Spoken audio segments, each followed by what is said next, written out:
आज हम जानेंगे कद्दू के खेती के बारे में।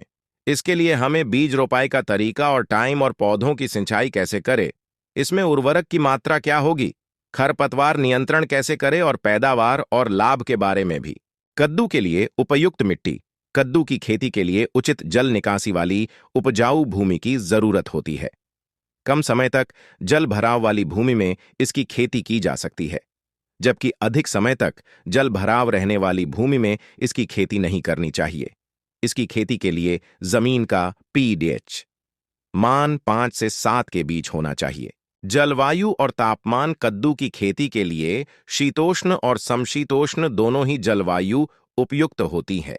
भारत में इसकी खेती ज्यादातर बारिश के मौसम के दौरान की जाती है। इसके पौधे सर्दी के मौसम को सहन नहीं कर पाते। सर्दियों में पड़ने वाला पाला इसके लिए नुकसानदायक होता है, जबकि गर्मी के मौसम में ये आसानी से विकास कर लेते हैं। इसके पौधों को बारिश की सामान्य जरूरत होती है। पौधों पर फूल बनने के दौरान होने वाली बारिश इसके लिए उपयोगी नहीं होती।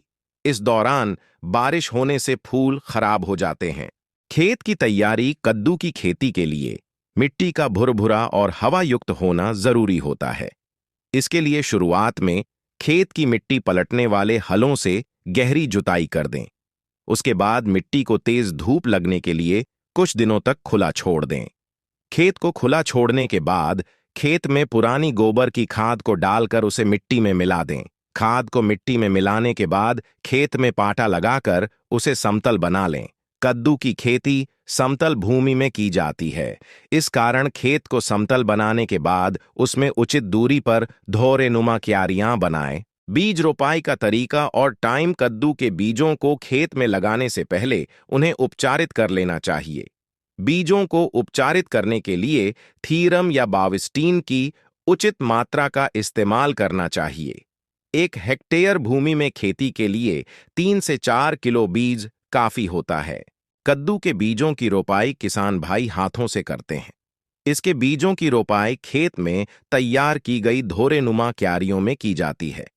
इन धोरेनुमा क्यारियों के बीच 4 से 5 मीटर की दूरी होनी चाहिए। इसके बीजों की रोपाई के दौरान बीजों को क्यारियों की मेड़दाच पर अंदर की तरफ लगाते हैं। मेड़ पर इसके बीजों की रोपाई 1 से 1.5 फीट की दूरी रखते हुए की जाती है, ताकि पौधे के विकास करने के दौरान पौधे की बेल आसानी से फैल सके। पौधों की सिंचाई। कद्दू के पौधों को सिंचाई की ज्यादा जरूरत बीजों के अंकुरित होने और पौधों पर लगे फलों के विकास करने के दौरान अधिक होती है। कद्दू के बीजों को खेत में लगाने के बाद अंकुरित होने तक नमी बनाए रखने के लिए आवश्यकता के अनुसार 3 या 4 दिन के अंतराल में हल्की हल्की सिंचाई करते रहना चाहिए। बीजों के अंकुरण के बाद इसके पौधों को पानी की सामान्य जरूरत होती है, लेकिन गर्मियों के मौसम में इसके पौधों के विकास के लिए सप्ताह में 1 बार पानी देना उचित होता है। उर्वरक की मात्रा। कद्दू के पौधों से अधिक और उचित उत्पादन लेने के लिए उर्वरक की उचित मात्रा की जरूरत होती है। इसके लिए शुरुआत में खेत की जुताई के वक्त लगभग 15 गाड़ी पुरानी गोबर की खाद डालकर उसे अच्छे से मिट्टी में मिला दें।